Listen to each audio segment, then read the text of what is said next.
kaginiganutetsik. To advise the next generation of public health researchers, practitioners, and decision makers, there is a need to be mindful of continuing to be influencers. There are at least 4 quadrants to consider going forward. 1. Always seeing something of worth by using our imagination. Wapatikewin. 2. Recognizing something old is so essential, it is new again. Kayasisitikewin. And it's better known as tradition. In English, that is. 3.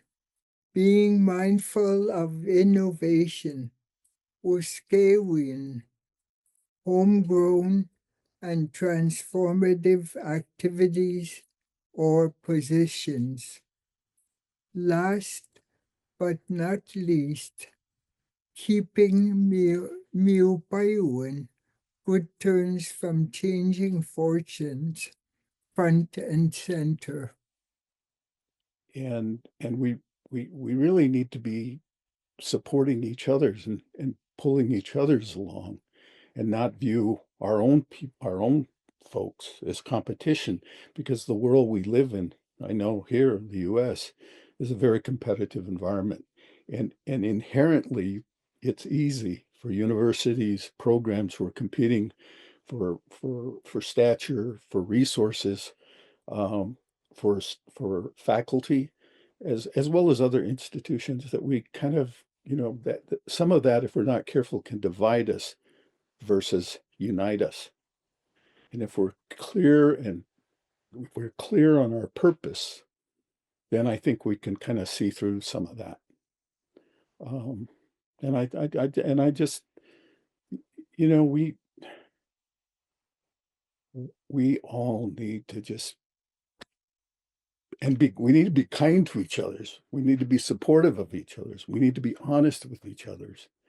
And the more we can do that, I think the faster and the more success we'll have, not just for the individual, but for our entire community.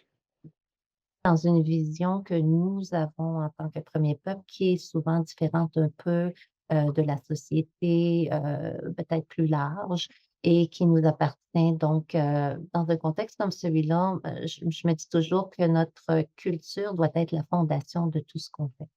Donc, cet élément-là, pour moi, il est extrêmement important, et c'est un message que je partagerai à d'autres personnes qui veulent s'impliquer dans le domaine.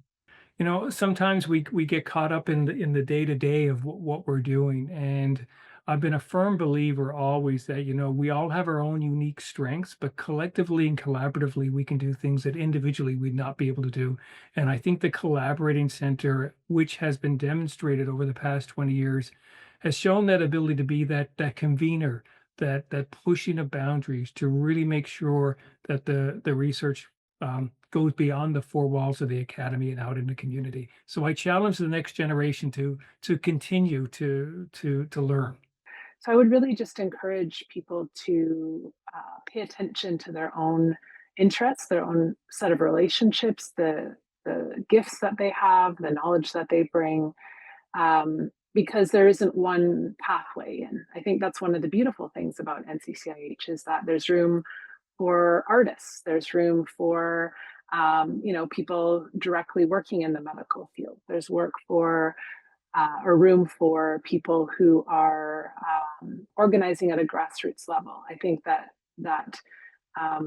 the ability to address Indigenous health in a holistic way means that there's a place for all of us to be part of those conversations and to bring our own unique gifts and perspectives, our own skills. And so I think that because NCCH has been one of the networks that is really expanding how we think about and define health and wellness, and the ways we can get at that, especially through creative works, kind of breaking out of some of the solely kind of scientific disciplines and really opening it up to all knowledge systems, to Indigenous knowledge systems. I think that that's really done through people's willingness to take risks and to follow their own intuitions.